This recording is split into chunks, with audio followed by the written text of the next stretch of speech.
1700s, 1600s when this was translated, but that's the best they come up with was bowels of mercies, kindness, humbleness of mind, meekness, and long suffering, and all that combined gives us compassion. Gives us, it's easy, like when you start serving the Lord and you're trying your hardest, and you see those around you that just doesn't seem that they either don't get it or don't want it or Yes. or don't seem to be trying, but you never know what situation in life they are.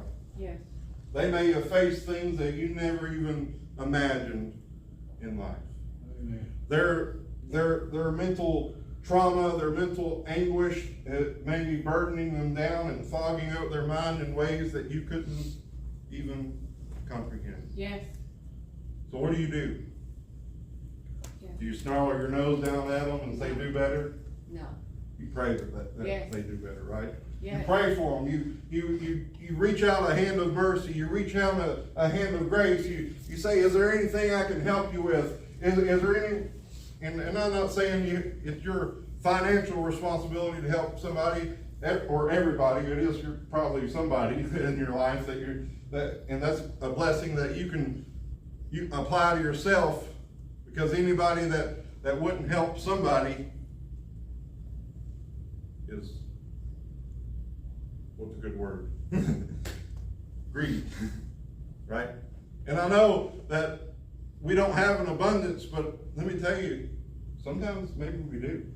Sometimes maybe we do. And I'm not even just talking financials. I'm talking about abundance of time, abundance of joy, abundance of prayer life with Jesus, abundance of just good words. Yeah. Of just Yeah.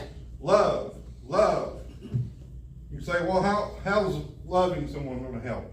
More than you know. Yes. More than you know. Yes. Sometimes a compassionate ear, sometimes just giving somebody the time of day, sometimes just listening to their problems, sometimes just showing a little bit of compassion, Yes. showing a little bit of Yes. grace, Yes. showing a little bit of, I can see where you're coming from Yes. because I've listened. Goes a long way.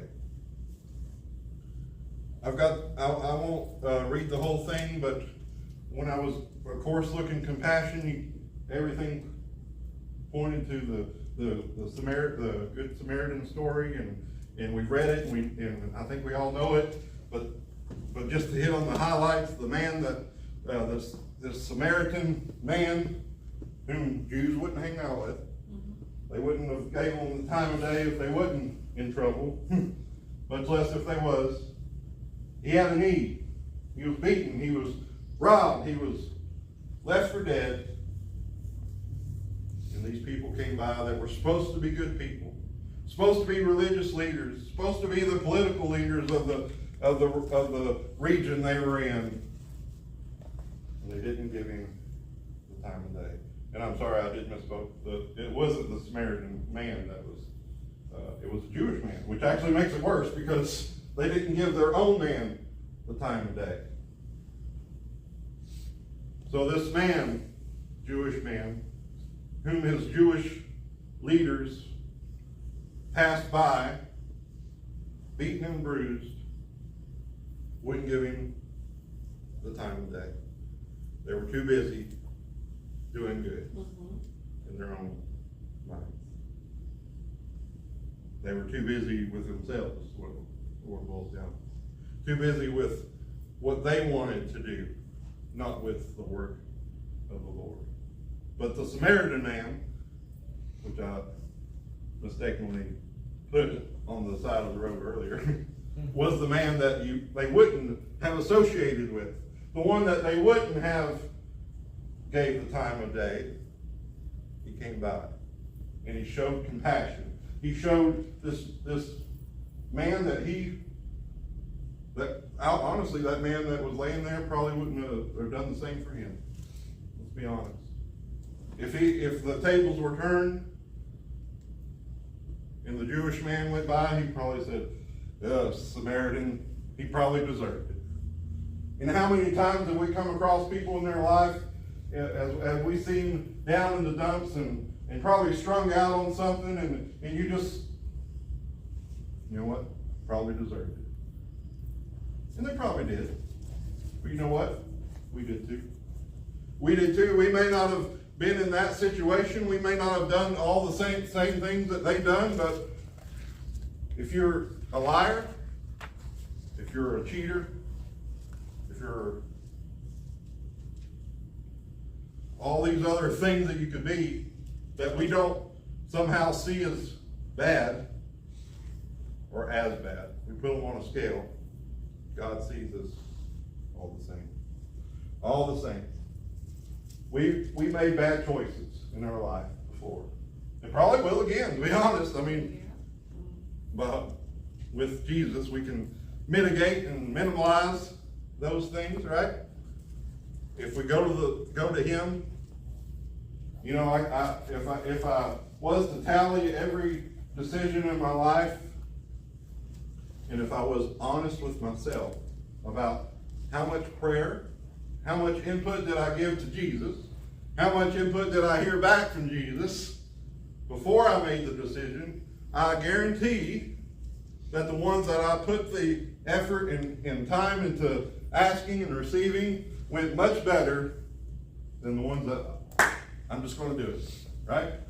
And don't get me wrong, sometimes there's those times where you got to make an impulsive decision, and sometimes it works out, sometimes it doesn't. And you have to ask yourself, did I give time to ask God if this was good for me, if this was, and it doesn't have to be a sinful thing. It's just a decision in life, left or right, beef or pork, this restaurant or that restaurant. You say, well, should I ask Jesus about every little thing? Why not? Because you never know what path He may be putting you on. He may be putting you on a path that interjects with someone else that you could be a help to, by just being a light to them, by just giving them the word of the Lord, by just being there and showing Right. a little compassion. Right. A little compassion.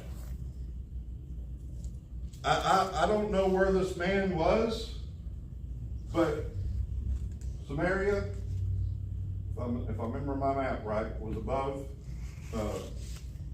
There was Israel, and Israel was divided into Israel and Jordan, I believe. Maybe not at this time. We don't really know. I believe this was probably a true story, but it's not. It's given as more of a parable. This probably actually happened more than once, to be honest. Because people are people, right? And those people that we deem highly and deem as our leaders don't always do great things, right? Right. But regardless of where and when this was, I have no doubt that this and many similar things happened. But the compassion, just what I was getting at is how often would a Samaritan and a Jewish even cross paths? Right. Right? So I'm sure they probably did business dealings and had to go through Israel sometimes, and it wasn't like they avoided them altogether.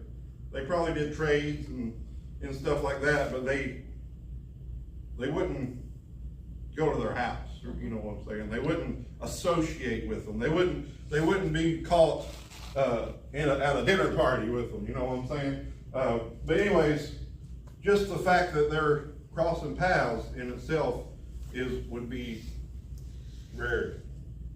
Much less in a time of need, in a time of desperation.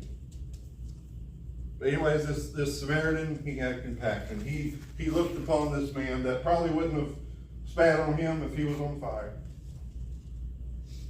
And he took him up and bandaged him and cleaned his wounds and took him to an inn and said, let him rest here. Whatever he owes you, when I come back, I'll take care of it. Just take care of it. Compassion. Compassion. Didn't know him from Adam. I want medicine. How many people have you walked by and seen in a desperate situation that you might have could have done something? That, even if it was just a word. Just a word. And I know we're afraid to interact because we're afraid that Middle.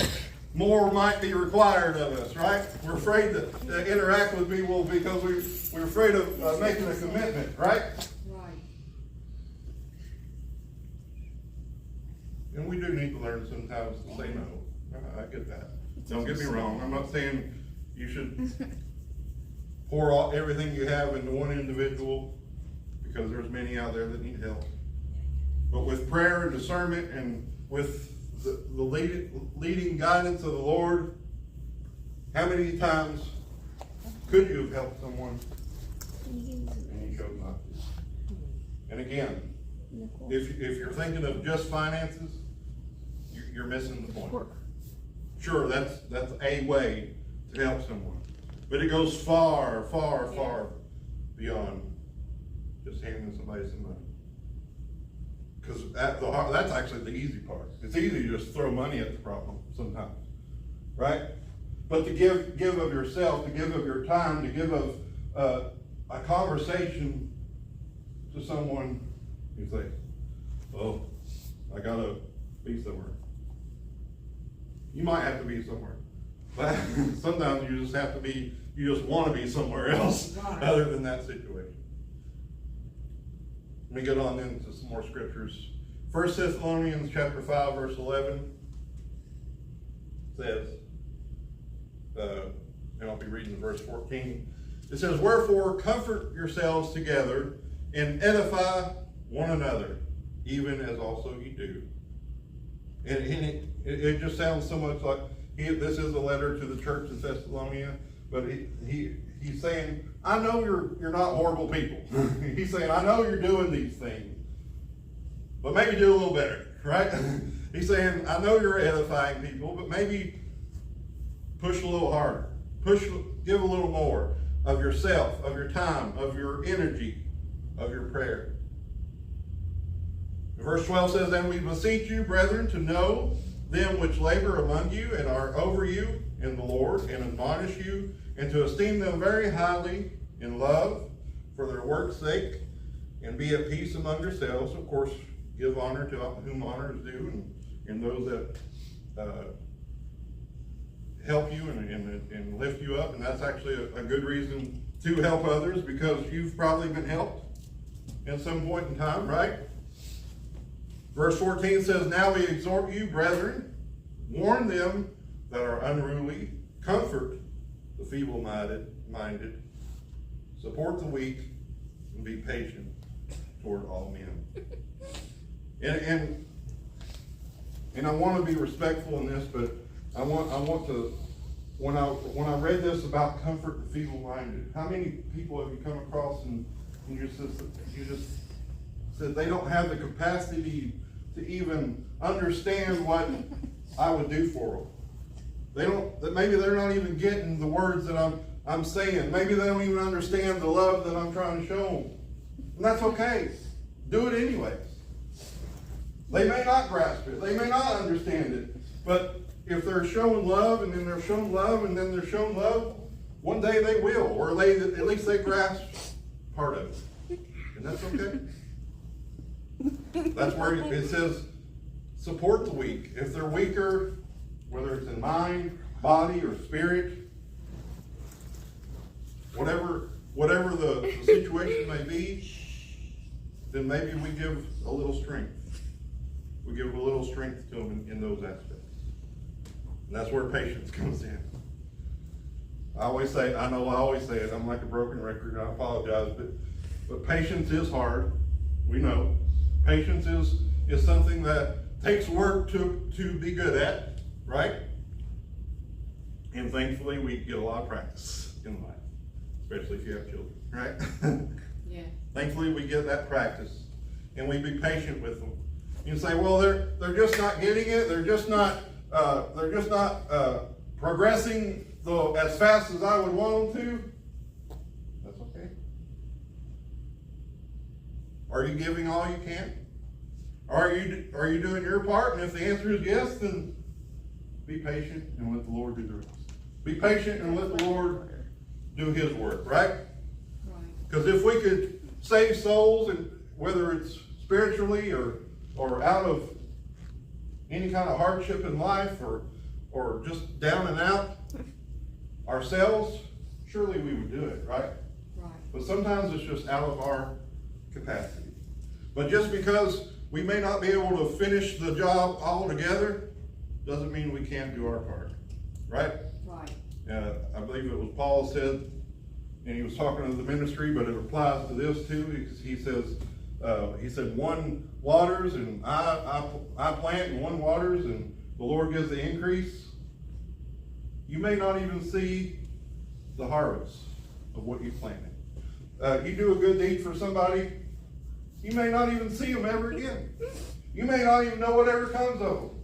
But they may say, you know what, that act of kindness in my life changed me, and I never got their name. I can't even thank them, but that's okay. That's okay. Just knowing that one of those seeds you might have planted back in the past, if you trust in God, you know that at least some of them, took root and grew. Took root and made something beautiful. And not only that, in Matthew 7 and 12, you want to turn there, the golden rule. I love the golden rule. As they call it. And everybody wants to say, well, I'm generalizing. When I was a kid, I'm pretty sure what I thought it said at first was doing to others as they do unto you. If you ever thought that, don't raise your hand, just be like, But it doesn't say that. It says, wherefore all things whatsoever ye would that man should do to you, do ye even so to them, for this is the law and the prophets. It's no longer eye for eye, tooth for tooth. That was the Old Testament way of dealing with things. But what that lacked was, sure, it had justice with it, right? But what it didn't have was mercy and grace. Mercy and grace. And that's what Jesus came to give, was mercy and grace. Because if it was all just about justice, none of us here would make it. Right? Right. We're all found guilty and come short of the glory of God. But thankfully, for grace and mercy. So, that's the easiest thing you can do, really, is come to each and every situation in life. You treat people the way you would want to be treated. Right. The way you would want to be handled. With kindness, with love, mercy, and patience. I don't even know if I can say this anymore, but I still feel it. It's still part of me deep down inside. But I still think I have the spirit of an introvert. I know that's weird for a preacher. But I like smaller crowds. Still get nervous getting up and talking. I don't know if you can tell or not, but I still do. The Lord has a sense of humor that in who he calls. But if it was just up to me, I'd be one of those people that could live in a cabin out in the middle of nowhere and not see people for months on end. This is the way I am. Some people that might drive crazy. But the fact of the matter is we're all in the same boat together. In Philippians 2 and 1 through 4. It says, if there be therefore any consolation in Christ, if any comfort of love, if any fellowship of the Spirit, if any bowels of mercy, fulfill me my joy, that you may be like-minded, having the same love, being of one accord and of one mind. Let nothing be done through strife and vainglory, but in lowliness of mind. Let each esteem other better than themselves. Lift up each other, right? I know it's easy, and especially for introverts, it's easy to just get lost in what you need to do for yourself and what you need to do for your family, and that's, I understand that very well. But understand that there's a whole world out there of people that need Jesus, that need love, that need compassion. So you have to kind of break away from your comfort zone sometimes. So verse 4 says, look not every man on his own things, but every man also on the things of others. It's very tempting to say, not my business, not my problem. And that's true to an extent, right? It's not your problem. But sometime in your life, I'm sure, somebody reached out into your business and helped. And if you can think about how that felt, that can help you say, you know what, I can do that for someone else. I can reach out of my comfort zone. I can break away from me and give a little part of myself to someone else.